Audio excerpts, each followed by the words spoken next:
Hi, my name is Renata Leitão, and I'd like to share my reflections on pluriversal design and desire-based design.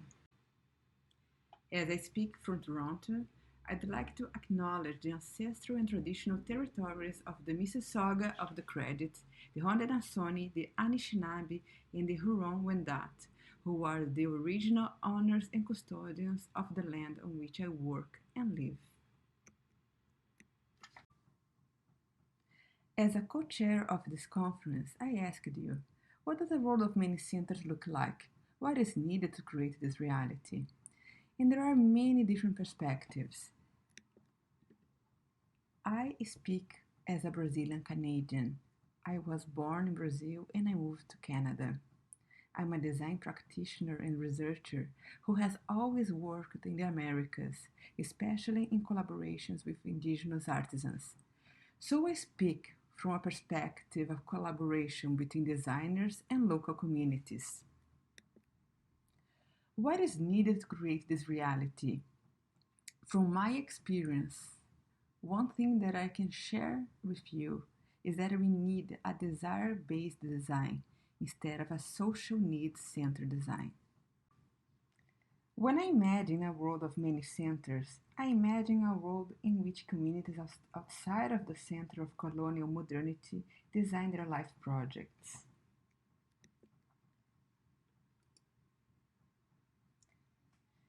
When social designers collaborate with these communities, they tend to focus on their supposed needs and problems and try to reduce suffering and damage.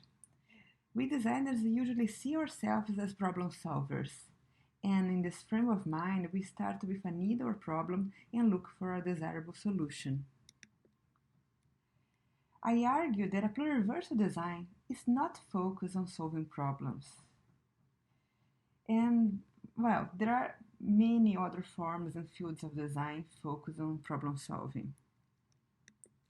A pluriversal design aims to nurture alternative models of life and support the flourishment of communities outside the center. I argue that it is necessarily desire-based in contrast with need-centered approaches. In desire-based design, we start by engaging with desire and then look for what is needed.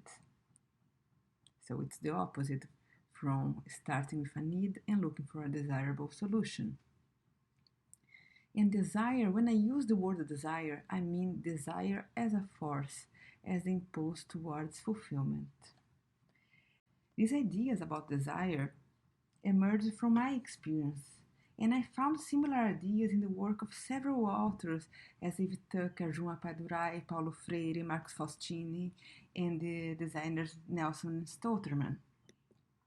Today, in this presentation, I will refer to Eve Tuck, Paulo Freire, and Nelson and Stolterman. Even if Apadurai and Marcos Faustini are also super important to my work. One of my main references is North American indigenous scholar Eve Tuck and her work on damage center versus desire-based research. So in 2009, she asked the indigenous communities, scholars, and educators to consider the negative long-term impact of damage-centered research.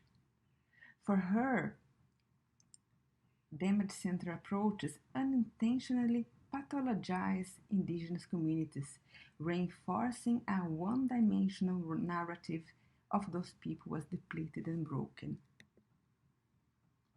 Tuck argues that this kind of approach operates with a flawed theory of change. Flawed because it assumes that it is outsiders, not communities, who hold the power to make changes. So in damage-centered approaches, change is created by outsiders, the so-called experts, what is very, very disempowering. Tuck suggests that a desire-based framework is the antidote to damage-centered frameworks.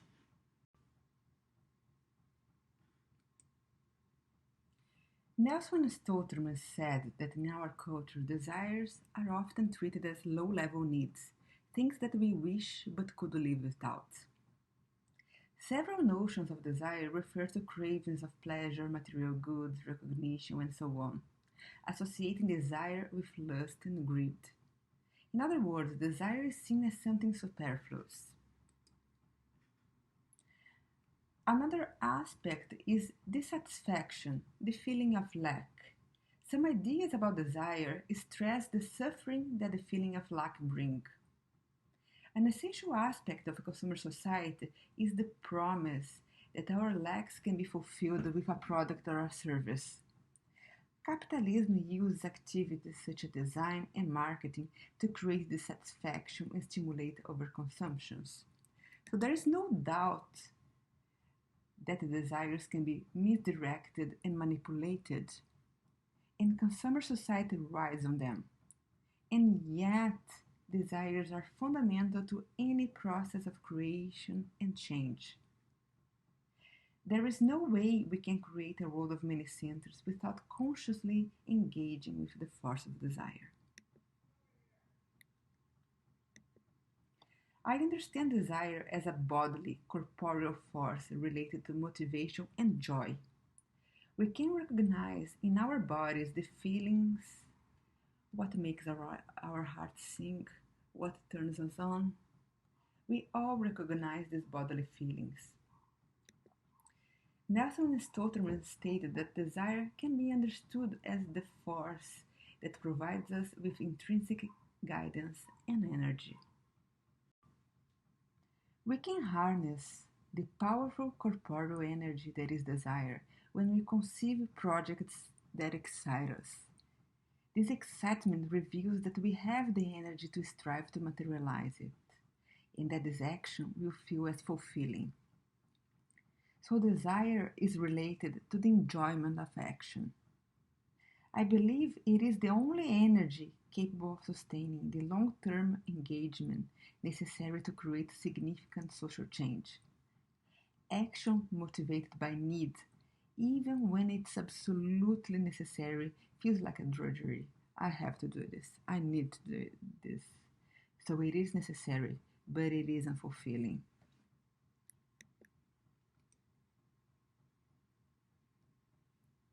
Again, I'm not suggesting that desires are always good.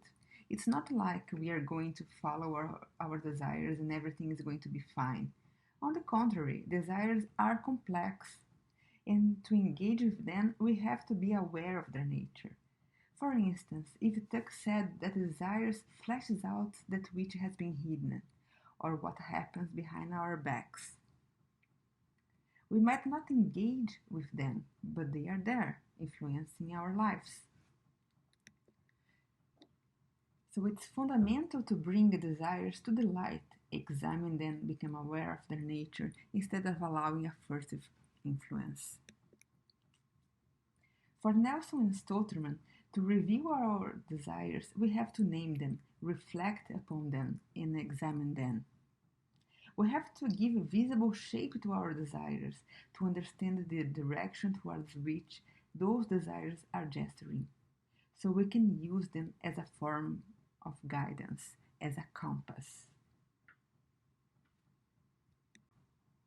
Some ideas about desire associated with the feeling of lack, incompletion, or dissatisfaction.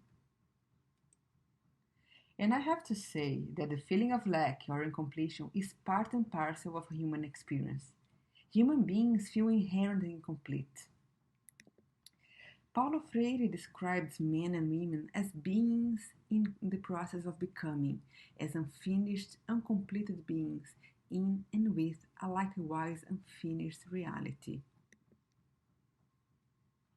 And from this inherent feeling of incompletion or dissatisfaction emerged the desire of change, which is the trigger to design, to create things that could change and ultimately improve the situation. In a desire-based framework, community members design their life projects. So desire can be seen as the inherent impulse towards completion and fulfillment. Even if we will never get there, we have to honor this impulse that can be brought to the light by design. One last reflection. When we work with communities struggling with poverty, some people tend to focus on their material needs. So I'd like to leave you with a quote from the economist Amartya Sen. He said, "It would be wrong and have disastrous consequences to consider that poverty is merely a question of lack of material resources. Ultimately, what the poor are denied is their human fulfillment." Thank you very much, and I hope you read the full paper, because in the full paper I offer several other reflections on the nature of desire. Thank you very much.